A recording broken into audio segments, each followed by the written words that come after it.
Yeah, I don't know how many of you were at the Finance Committee yesterday, but we also heard from the Buckeye Sheriff's Association. They have concerns about privatizing the county facilities, and they too would be responsible for having to go in and investigate incidents inside the facilities instead of the highway patrol. So they very much share your point of view. And this really shouldn't be a partisan issue. Where most of these facilities located, you don't really think it's going to stop at 5. Where are most of these facilities located? They're located in rural areas. Where is it really difficult to find a good paying job? Rural areas. So I think all legislators should be very concerned because it's not going to stop. So just to go over some concluding thoughts, this yard sale, no question, it's a deal of the century. It's a raw deal for Ohio taxpayers. It's a sweetheart deal for the private prisons. Not only will private contractors be sold to prisons for pennies on the dollar, now it appears that private prison vendors will be exempt from a number of taxes. And just so you know, that was added in the substitute bill. Like it couldn't possibly get any worse, and it did. Now, as we work on the final House version of the budget bill, I believe the governor and Republican majority should consider the following. This yard sale should be called off. Public prisons are doing the job and doing it well. The only motivation I see here is that they want one-time money, and that is irresponsible for our state's financial future. The yard sale of these 5 prisons should be called off. Business common sense dictates that you don't sell valuable assets in a down economy. The yard sale should be called off. If not, pull out all the tax breaks and deductions and make sure that these corporations do in fact pay taxes to the local communities now in dire need of revenue. Make sure these corporations can't create loopholes through a nonprofit status or a real estate investment trust to avoid paying a penny of property taxes. If this truly is the jobs budget, don't we want to protect good-paying jobs? Why do we want to force Ohio workers to make less money and hurt their ability to support their families and their local economies? We have a responsibility to always protect the citizens of this state. Understaffed private guards in these facilities in the future could lead to serious physical harm to the workers themselves. And lower paid, higher turnover, less qualified guards create the potential for escapes, putting communities at risk. Profitizing prisons is bad public business. I'm urging the governor and the Republican majority to call off the yard sale and do what is right for Ohio families. Zach, Bob, and Jay, do you want to go to the front? We'll take questions now. Any questions? Representative Harry Moore has said that basically this plan to sell off 5 prisons was the alternative to closing 2 or 3 prisons. What do you think is preferable? I think his premise is wrong. State law says if you can reduce the cost by 5%, then you can privatize. I don't remember him reaching out to make an effort to the individual facilities to say to them, can you find a way to at least reduce your cost by 5%? So if true motivation was to find some cost savings, I think that initiative would have been made. I think that workers there and staff there would have been more than willing to sit down and work that through. And just so you know, in our Budget Finance Committee on Saturday, the Sheriff's Department told me in their county jails alone, they've already reduced their individual costs by 20 and 23%. That's 2 different sheriffs. So the discussion was never started. I think this really comes down to wanting one-time money, and one-time money is shameful. Well, I'm not familiar with the tax changes that you were referring to, the amendments. Could you go over that, please? Sure. If you go to, let me see if I can pull up the exact comp doc. I think it's page 470.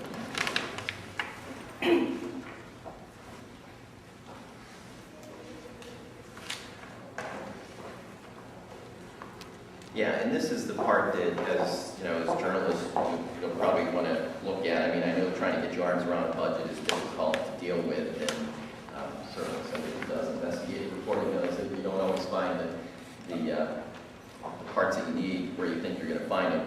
But under the Department of Taxation on page 479, it says, provides an explicit sales tax exemption for transfers between the state and an entity, an income tax deduction for the entity's income and commercial activity tax exclusion for the entity's gross receipts for any entity that enters into a contract with the state to provide public services under the pending bill's authority for the state to contract for public services.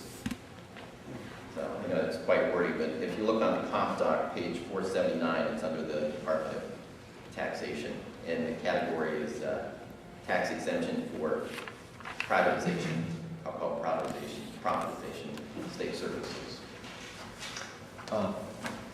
I understand the numbers can be manipulated for policy purposes, and that, according to Mr. Paynter, we have no way of knowing whether that happened in Ohio. I don't know if that's the case. You're saying we have no way of knowing that, but it does seem a little specious. I mean, to say that not only Ohio but nationally, we can't draw any meaningful conclusions about the numbers. I mean, have the significance of the numbers been so obscure in the entire country that we can't get at whether or not prison privatization has or has not, in fact, saved money?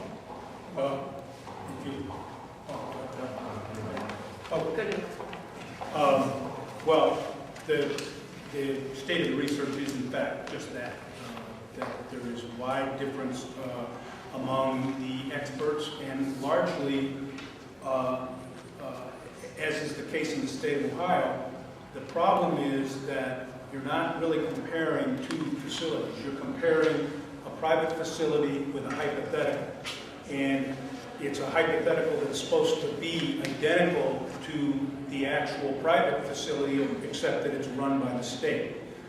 There are no exact matches, so a host of assumptions come into play. How do you get that comparable facility? What other facilities that you have do you meld together to create that comparable? And the question of what do you do with government overhead costs is huge in the national debate, and can, in fact, be the difference between an argument that private prisons save money and an argument that they don't. So the state of the research by people that are far more familiar with this issue than I is a big question. The state of Arizona has been in privatization a lot longer than we have, and a lot more aggressively. Their Department of Corrections flat out says it doesn't save money. So there is substantial disagreement, and a lot of times it depends on what your political stance is going in, what conclusions you come to. It's very oftentimes ideologically driven because the numbers are ambiguous, depending on what assumptions you use to come to your conclusion. Mr. McDonald, what happens in the two places where we have private prisons now when there is an internal investigation needed? Does the local law enforcement call in on those? How does that work? No, the state patrol still handles them because that is still state property that is leased to a private facility. What we're proposing now is an outright sale, which is different than maintaining ownership and leasing back. That's the difference. So is it possible they could work out anything where the patrol would still come in, or is that not? It would be outside the revised code's jurisdiction for the highway patrol. So the highway patrol would be essentially going into private property, which they don't do. Correct. On that note, now it's a different issue, but according to DRC, the way they would ensure that private prisons are operated properly and that prisoners aren't abused and that certain operational policies related to earned credit or whatever are followed properly is that DRC would have their people there. Could there not be a similar mechanism? I mean, Representative Lundy, you're saying, well, if this goes forward, at least could we do this? Would it be possible for it to be amended such that the state would continue to have a similar responsibility for investigatory issues as operational issues, oversight?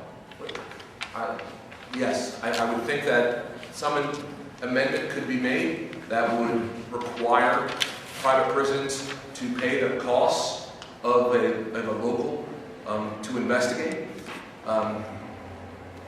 But that's certainly not being proposed, that we add additional costs to private prisons.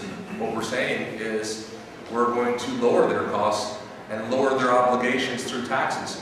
So if we're going to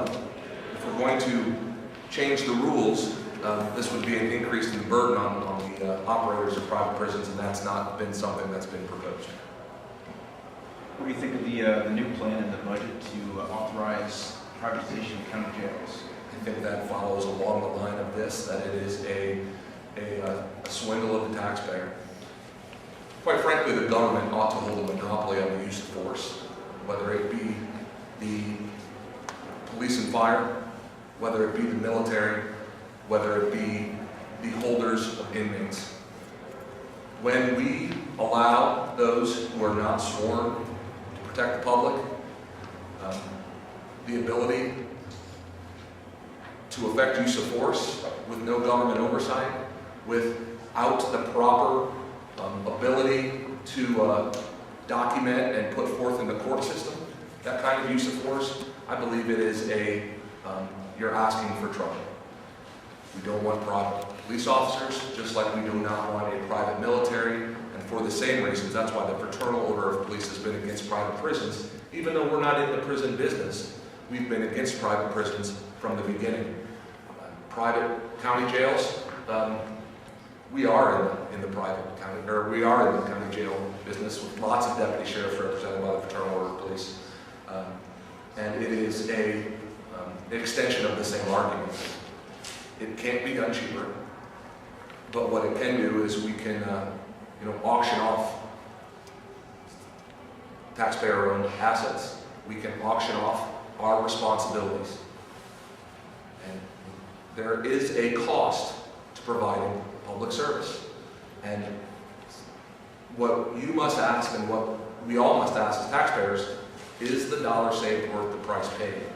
And in privatization of the use of force, the answer, in my opinion, is always no.